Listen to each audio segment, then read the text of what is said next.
Assalamu alaikum warahmatullahi wabarakatuh.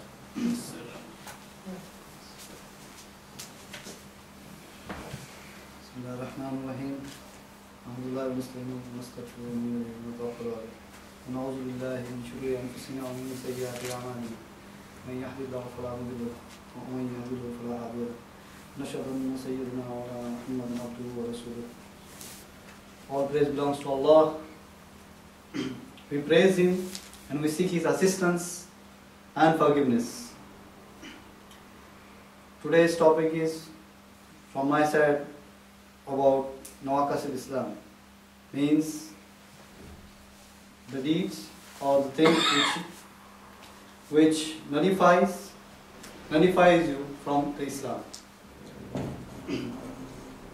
As we know about Tawheed, before mentioning Tawheed, I will mention one single thing about that: to whomever Allah guides, no one can astray him, and to whomever Allah strays, no one can guide him. This is our belief. If we see at Tawheed, before Tawheed is the basic pillar of the Islam. In Tawheed, what does Tawheed means? Tawheed word comes from word Wahada. Wahada is unity. Wahada is oneness. Oneness means, in terms of Allah subhanahu wa ta'ala, it's Wahadallah. Wahadallah means, as you know, it means that realizing and maintaining Allah's unity. Realizing and maintaining Allah's unity. I will push on the word maintaining, because it's not only one time you are accepting the Islam or accepting the Shahada, that okay, I read Kalma and then I will continue according to my will. No. You have to, each and every second throughout your life until the death, you have to know its importance, you have to understand its meanings, and you have to live life according to the Tawheed, or according to the prescribed by Prophet Sallallahu Alaihi Wasallam about deen. So when it is the word come maintaining, you have to understand that when we talk about maintaining the belief of Islam, there are certain things which can harm you or nullify you from Islam. So it is very important for us to know what are those things, because knowingly or unknowingly, if we are coming out of our Iman, it is a very big disaster, or it is a big loss. So we should understand what are those things which can harm us, harm our Iman, or nullify us from Islam, which is the most precious things in life. So here, as we say, that when we do Shahada, that any Muslim, or for example any non-Muslim, if he wants to come in Islam, what we do? We say, please recite the Shahada with faith on it, to understand with the heart, inside like what he is reading is from his heart, and reciting it with the meaning. Say, Ashhadu an la ilaha illallah Muhammadur Rasulullah. That means no one to be worshipped than Allah, and Prophet Sallallahu Alaihi Wasallam is his messenger. This is what we say, and we have a faith, and according to that, this is the belief of testimony, belief we have. This is the Tawheed we have. Then, this is what we say. There are certain things, certain actions and certain beliefs that discard us, or that detains us, or that nullifies us from this faith, from this belief. So it is very important for us to know about those things. So here I will come to the subject, which is, again, as I mentioned, that nullifying the word Islam. There are certain things, the most important, and the first thing which I would like to mention here is about shirk. So everybody knows that shirk is the thing which can nullify you from your faith.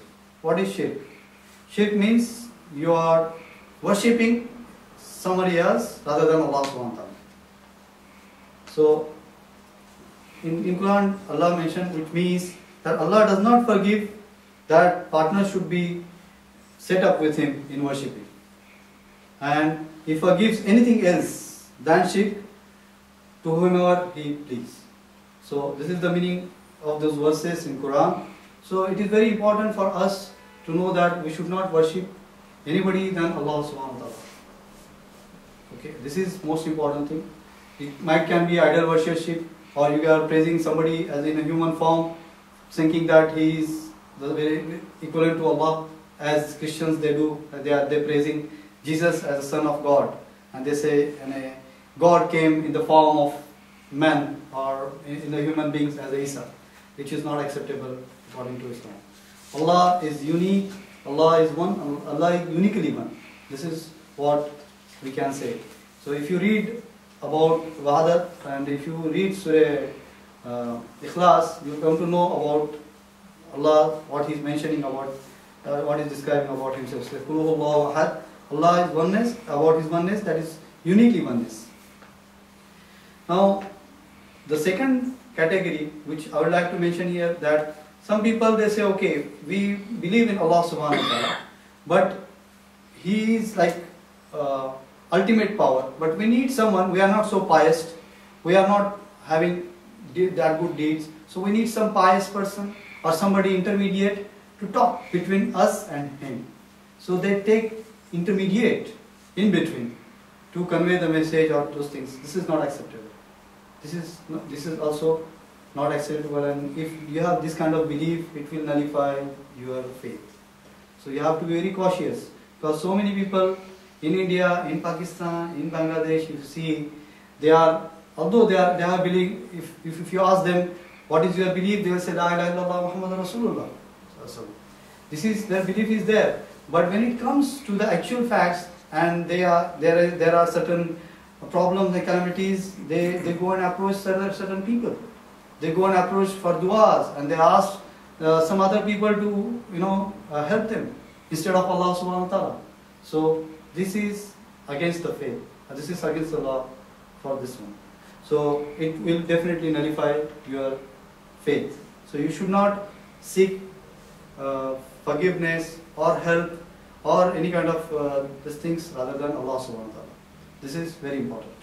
Now third thing, that if somebody is doing the shirk, okay, we understand that these stuff are like, if you consider those people, those who are talking against so many people who know that they are doing shirk directly, but we say for some other reason, oh, we don't consider them as disbelievers.